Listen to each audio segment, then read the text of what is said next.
Well, thank you very much indeed, Jordan. Well, gentlemen and lady, thank you very much for having me. I am so excited to be here. This is totally the most exciting, forward-looking and lucky country in the world.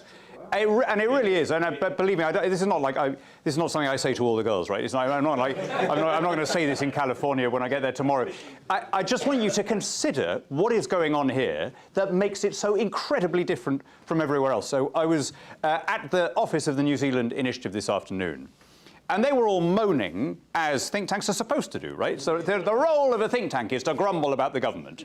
And yes, OK, it's an improvement, but we haven't got this and that. And there was a great moment when young Eric over there said, look, the budget in 2019 had a figure of 28% of GDP being taken by the state, and actually now it's above 30%, and it's going to get even higher. Do you know what proportion of GDP is state spending in the UK?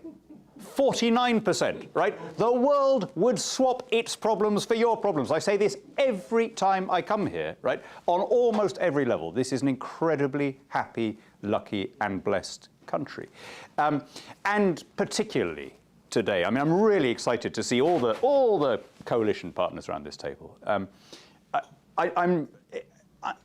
awestruck by the fact that you are able to win and then govern on the basis of cutting spending, cutting debt, restoring order and sanity to the financial system. I mean, everywhere else in the world, the impact of the lockdown, the impact of paying people to stay home for the better part of 2 years, has been to habituate them to handouts. It's very easy to spin the taps open. It's very hard to screw them shut again. And there are very few places where people would vote for a program like that, and where politicians would then be in a position to implement it, right? So we have our 49% of GDP after 14 years of Tory government, right? You have yours just coming out of 6 years of Labour government. So tell me that this is not a lucky country. That, of course, doesn't happen on its own. I'm sure the politicians here will recognise the important contribution that comes from the wider movement, right? The penumbra, the halo around the right-of-centre parties, not least organisations like our hosts, the Taxpayers Union. The biggest in the world, proportionately. 200,000 members. How about that, right? Bigger than everywhere except on some measures South Korea. South Korea. South Korea. I'm sure they've got a huge one in North Korea, compulsory one. You're all taxpayers and you're all united. And I'm sure they love the word union in North Korea. But South Korea, I think, has a slightly big one. But in South Korea, they actually give you tax avoidance advice, which isn't really a like-with-like comparison with this one. And Jordan, I don't know if you all know this, as well as having presided over this huge growth of the Taxpayers Union here, is the head of all the Federation of Global Taxpayers Associations. He is the capo di tutti capi of the global taxpayer movement. And so he has done the most incredible job. Imagine having, I mean, I think Jordan told me that the Taxpayers Union was inspired by the Taxpayers Alliance in the UK. It is now bigger, not in proportionate terms, it is bigger in absolute terms than the Taxpayers Alliance in the UK, right? A country of 70 million people. So what can I say but, in the words of the old spiritual, roll, Jordan, roll. Hallelujah. Roll, Jordan, roll. OK, guys, I'd like you to take us back briefly to the sweltering summer of 1647. End of the English Civil War that I was just discussing with Shane and with Tim Grosser, right? So the Civil War has just ended. The Roundhead army is advancing on London, angry and unpaid. And the parliamentary authorities, in a conciliatory gesture, take the parliamentary commander, Sir Thomas Fairfax, and they say, you be Constable of the Tower of London. So Fairfax arrives to take up his post, and his first act is an incredibly encouraging one. He calls for the greatest treasure in the Tower to be brought to him. Not a crown or a chest of coins, but an old parchment with spidery Latin script, Magna Carta. And as it's brought to him, he breathes reverently, "This is that we have fought for, and with God's help, we will maintain." Right? It was the most extraordinary power, this document that emerged almost accidentally, right? A peace treaty between a cornered king and his mutinous nobles that then created not only the concept of the rule of law, the concept of the law of the land, but the idea of equality before it, that laws were equal and certain and general. We're 800 years on. I think it's almost impossible at this distance in time to see how radical those things were when they were first proposed, right? We've had 800 years of the rule of law, so we're really used to it. How extraordinary, the first time that somebody stood up and said, the law is no longer the word of the king or the biggest guy in the tribe. Above the king, there is something that we can't see or hear or touch, but it binds the king as surely as it binds his poorest subject. And that something is the law. And from that document, with its internal correction mechanism, came the Bill of Rights, came in the end parliamentary democracy, came all of the things that we regard as making the modern world comfortable and modern and rational. The seeds were all there.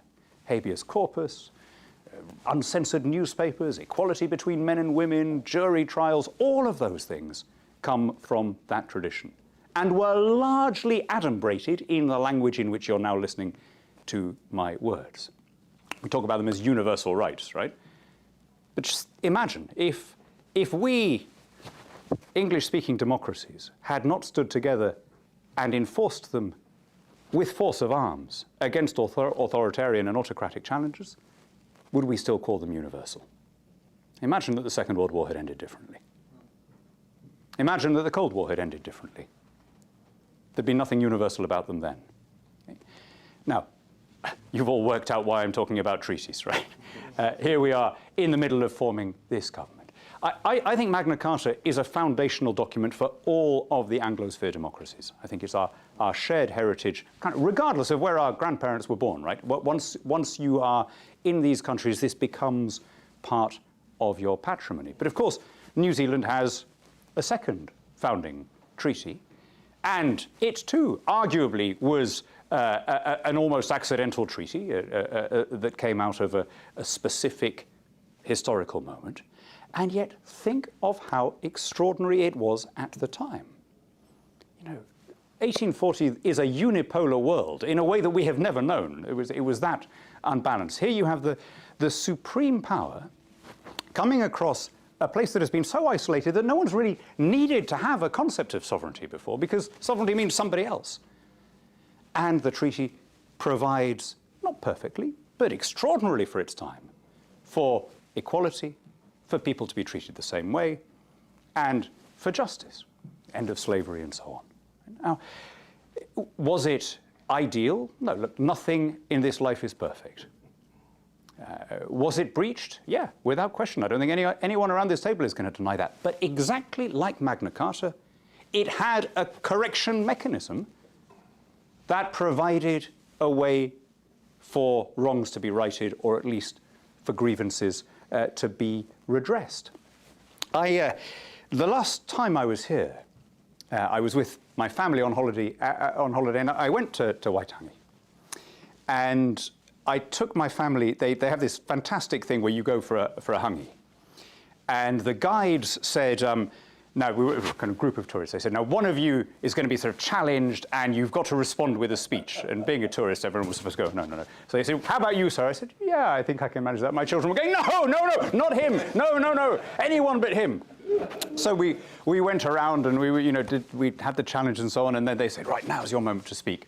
Well, I'd been thinking about it for a bit.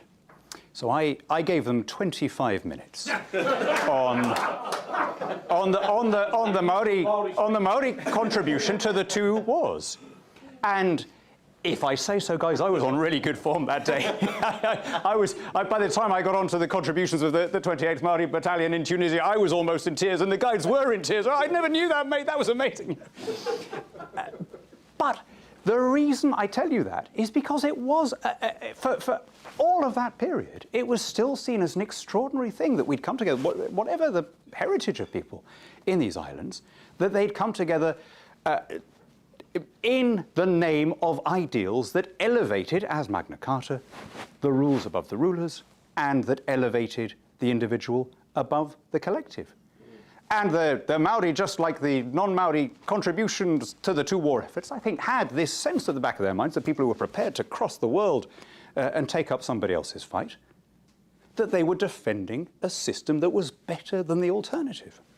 I came across a really moving speech by a Maori elder in 1918 when he's talking about why he was encouraging people to join up.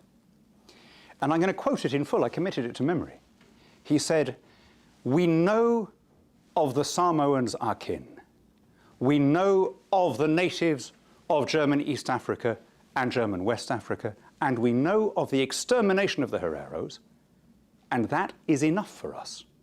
For 78 years, we have been not under the British, but governing ourselves, and we understand that British sovereignty is based on the eternal principles of justice and liberty." I think that was a pretty fair assessment of the difference between the two sides. It was certainly a pretty fair assessment of the difference between the two sides a generation later. And New Zealand has a pretty good record of having been on the right side every time democracies and autocracies have contended. And I think the founding charter of New Zealand played its part in shaping those values. And for a long time, it was seen as an uncomplicated benefit and boon, that it was a blessing to have been here, until an eye blink ago. Right? So what's changed? Well, you guys know the history of this country obviously much better than I do, but I've been struck by one particular thing that has happened very recently. And it's the way in which all the Anglosphere countries, all of the English-speaking democracies, prone as we are to shared cultural currents, have been impacted by the racial problems that they have in the US, to the point where we have started to see all ethnic questions through the prism of Selma and segregation as if it were our story. So if I talk for a moment about my own country, believe me when I tell you that in any primary school in the United Kingdom, Martin Luther King or Rosa Parks will be much better known to any child than John Locke or John Milton. They have classrooms named after them, they have films about them. Okay, great, very impressive people and everything, but not really our story. And yet we've got to the point where we have imported not just the iconography, but the language. So people talk about things like all white juries in the UK. Well, come on, if you're in the middle of rural Wales, what the hell else is it going to be, right? I mean, it's like, we use these imported terms. If you are a white conservative, they call you a Klansman. If you're a black conservative, they call you an Uncle Tom. Apart from being unbelievably insulting, what's it got to do with us? Right?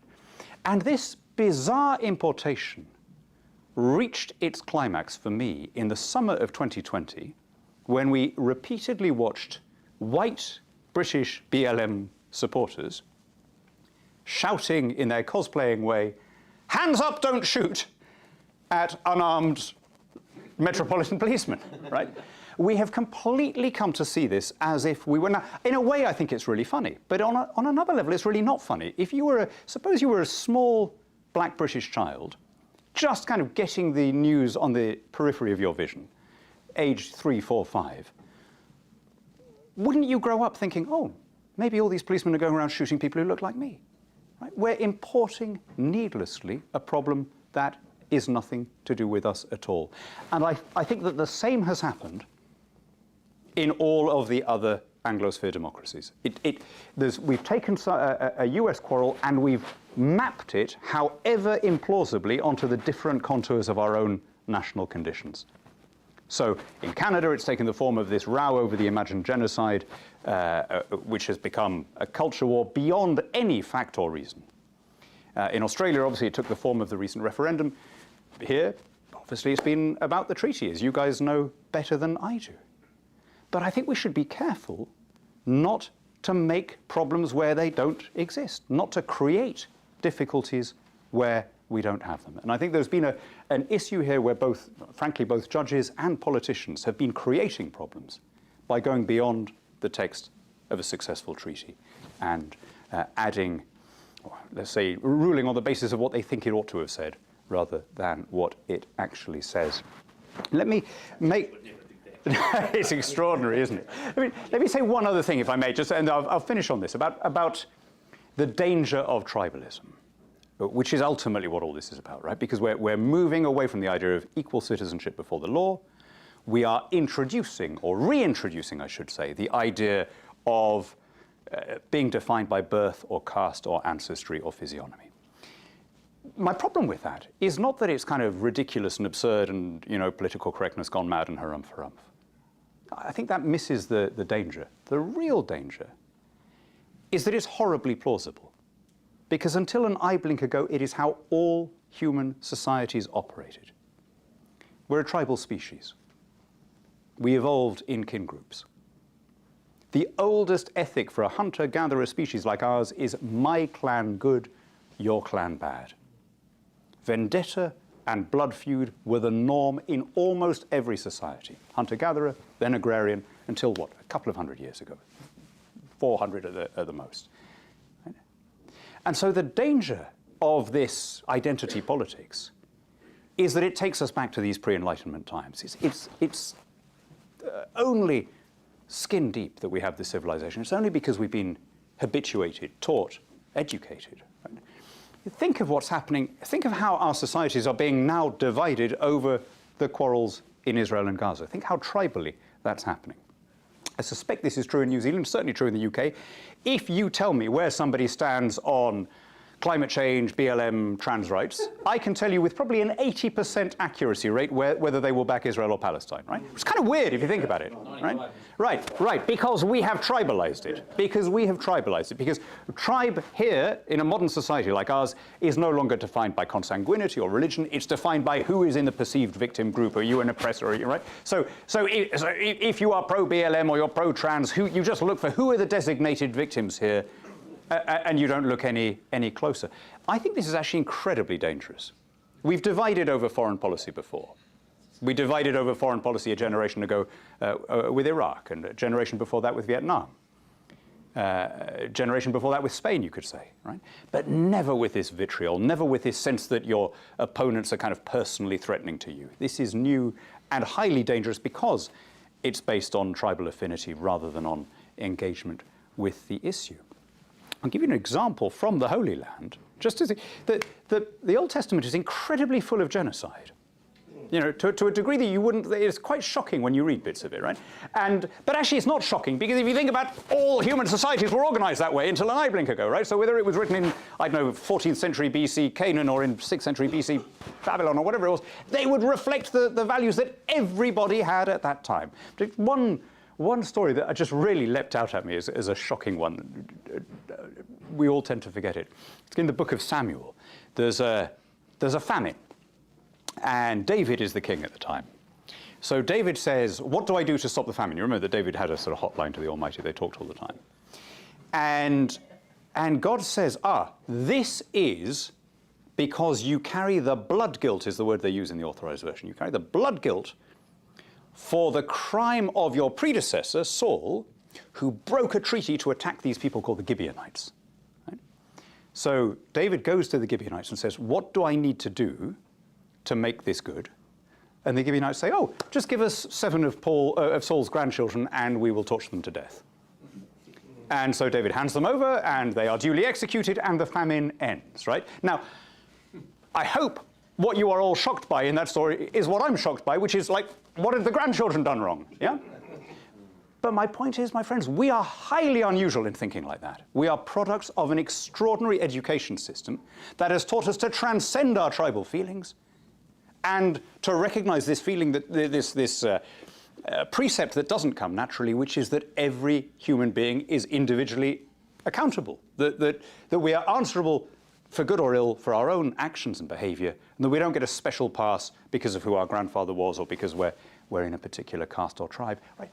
That is what is at stake here. It's what's at stake in every other English-speaking democracy. And we have to cling to something that is highly fragile and contingent, because if we slide back into that pre-Enlightenment tribal way of thinking, we know it will end extremely badly.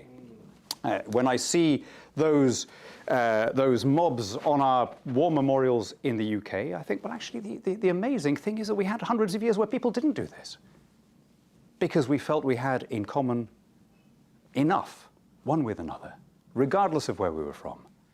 And you lose that, it's all over. And I just have to come back to saying this is all about teaching people. It doesn't come naturally.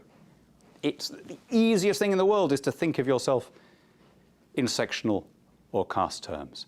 The great German-American philosopher Hannah Arendt, the chronicler of the Eichmann trial, had a nice phrase once. She said, every generation, Western civilization is invaded by barbarians. We call them children, right? In other words, you all came into the world with the same basic apparatus, the same emotional and intellectual apparatus that we would have done 10,000 years ago. Why don't we live the way we did 10,000 years ago? Because we have taught people through a process of agglomerative acculturation to value the individual, to overcome those impulses, and to understand that if somebody has wronged you, it's not okay to take it out on a relative or someone who looks like them. Now, you all know how I'm going to finish this, right? Our schools and universities are not doing that anymore. They're doing the opposite in many cases. They're teaching that the single most important thing about you is that you're female or white or whatever it is. And you can't maintain an open society on that basis. The great Thomas Sowell said, you can't run a liberal democracy if two babies born on the same day are held to have come into this world with a set of pre-existing grievances against each other. So this is why we need to treasure the principles that since Magna Carta have elevated and ennobled our civilization, have taught us the dignity and value of the individual. And that is your charge, especially you ministers in this new government and you think tankers who support them, right? It's up to you to maintain that extraordinary and sublime heritage that has not only made this such a blessed country, but has led it to enrich the world and has given so much to the happiness of mankind. It's up to you to keep intact that extraordinary heritage. To remember that New Zealanders are not a random set of individuals born to a different random set of individuals, but that wherever their grandparents were from, they are now also co-inheritors of that patrimony. And that inheriting it carries a commensurate responsibility to keep that inheritance intact and to pass it on securely to the next generation.